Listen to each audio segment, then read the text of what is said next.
You're watching TV9 News and I'm Prajwal D'Souza. A report by the Hindustan Times newspaper has claimed that the Indian Navy has asked the Narendra Modi government to prioritize the induction of 6 nuclear-powered submarines over a third Navy aircraft carrier. Now, why does the Navy want the nuclear-powered submarines over an aircraft carrier? To discuss this, I'm joined by Admiral Shekhar Sinha. Why is the Indian Navy prioritizing, buying nuclear-powered submarines over an aircraft carrier?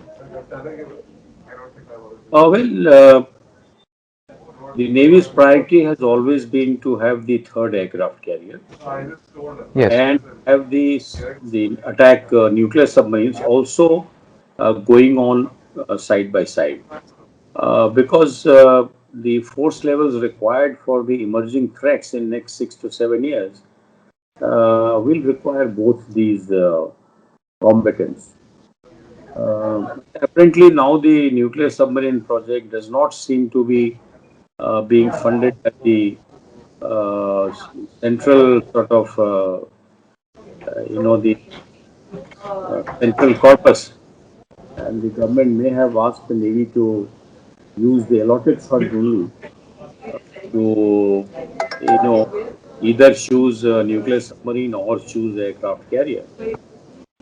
Uh, Second point I want to make is that when you say nuclear submarine, it doesn't mean that if you spend money, it will be ready tomorrow. It's you're talking about 5, 6, 7 years of project, and Hmm. so is the aircraft carrier. Hmm.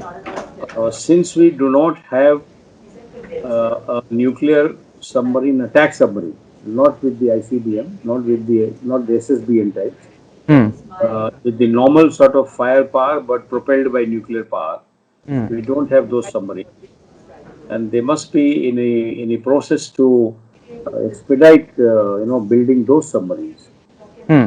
Whereas we will have two aircraft carriers for a little while, and they will have to adjust the refit plan of Vikramaditya in a manner. These two aircraft carriers remain operational for the two seaboards, Hmm. uh, uh, and maybe once the construction of the submarine starts, at some point in time, the Navy will start taking the AO and start funding the aircraft carrier program.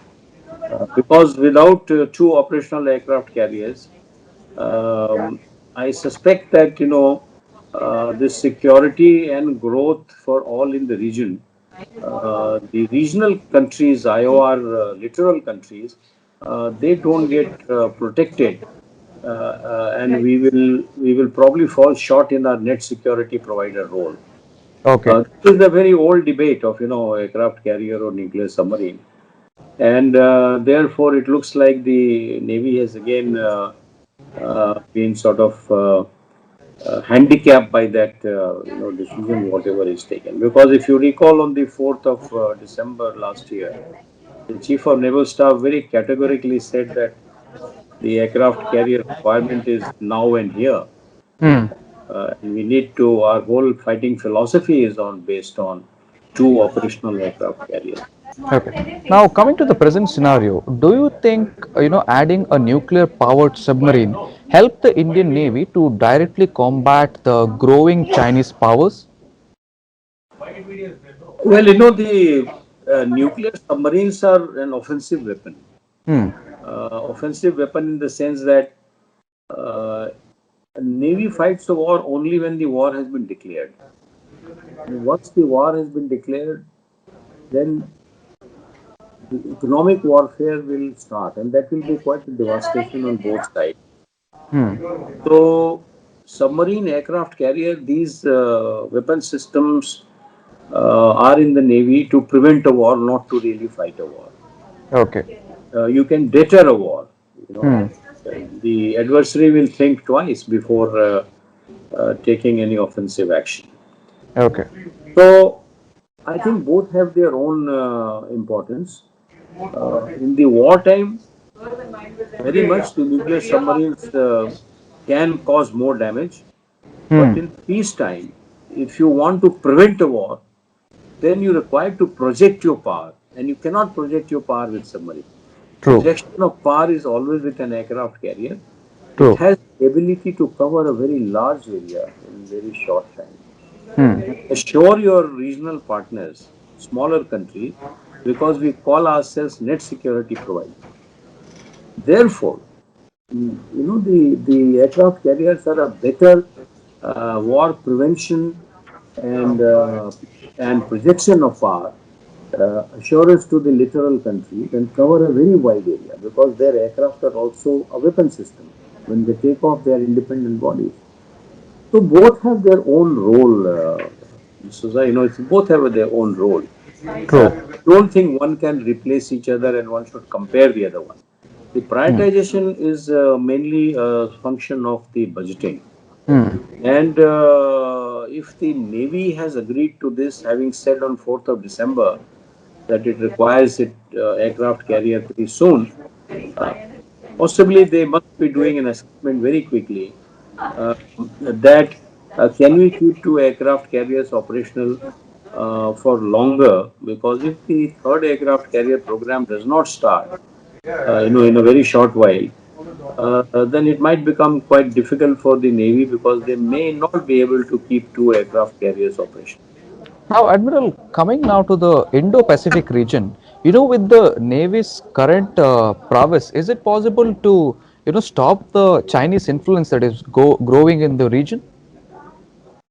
Uh, you cannot see because every country has its own intention. Every country and the countries which are in our neighborhood, they are uh, between two of them. They are independent countries, and we do not know for sure that what is the equation with us and how do they weigh the equation with the other countries.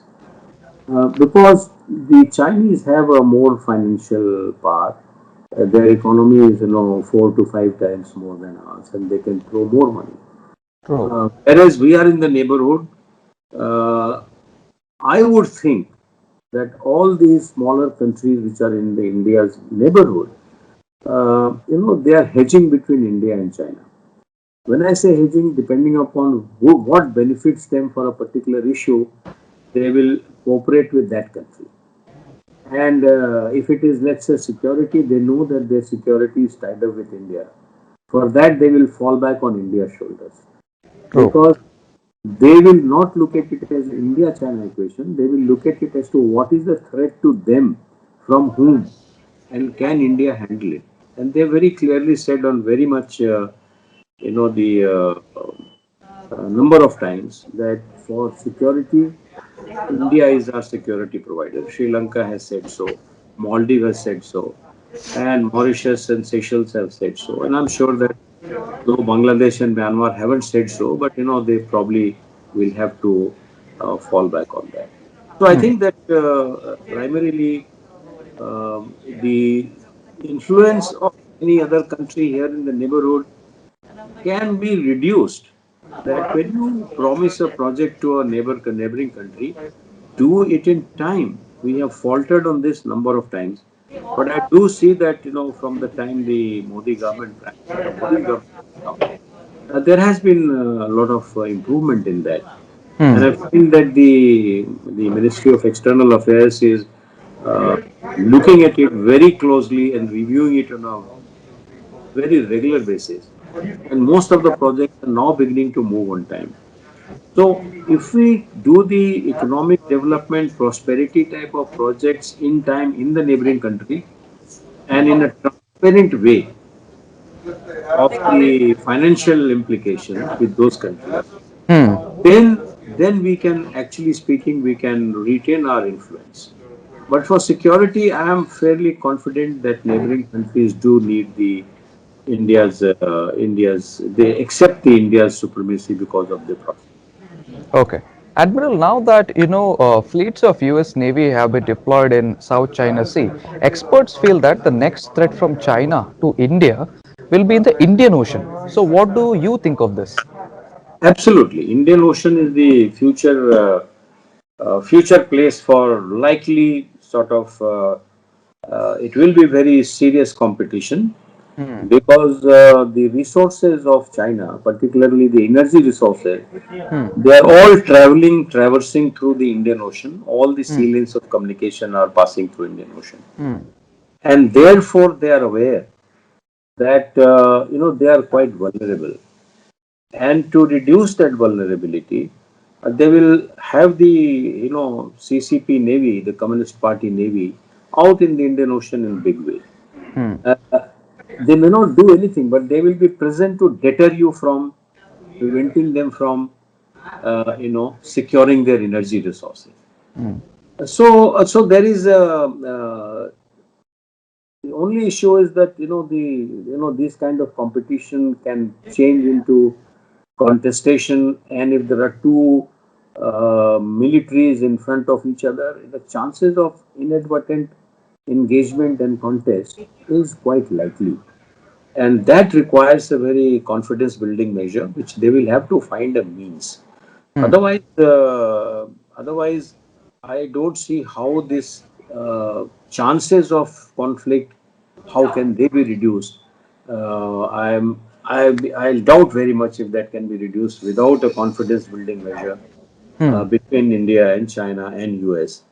Okay. Because if they don't follow the free and open sea, if the Chinese don't follow the United Nations Convention on the laws of the sea, they will get resisted by India, very much Indian Ocean, and by the Quad countries in rest of the South China Sea and rest of the wider Indo-Pacific region. True. Admiral, now coming back to the nuclear powered submarines, at the present scenario, who do you think is strategically suited for India to build these submarines jointly? Because if it's Russia, you got sanctions, you also got tariffs from the US. So, who, according to you, might be a suitable partner for India? Well, we don't need anybody because we have already made an ICBM. It is completely, Arihant is there, second one is likely to come out. So what we have done is we have made a bigger nuclear submarine first, and therefore making a smaller nuclear submarine is not a big deal. I would think it should be within our country, MDL, and if MDL is busy, then we also have Larsen and Toubro who have helped in construction of Arihant. Between these two, I am sure that the nuclear submarine project can progress much faster than first two, the way they progressed, because it was the DRDO and Indian Navy built that really. So I think that to my mind, I don't think that you require any, because we have made a very big submarine, which is the Arihant, and as big, which is almost 7,000 tons. And the third one which is coming out is going to be more than 8,000 tons because it has got longer ranges missile of the Agni 5 types. So if you can make that a smaller one, which will not have any nuclear tip missile, but it will have a conventional subsurface missile which can hit targets not over sea but over land. So it will remain below 300 nautical miles because otherwise it will fall in that MTCR regime. Yes.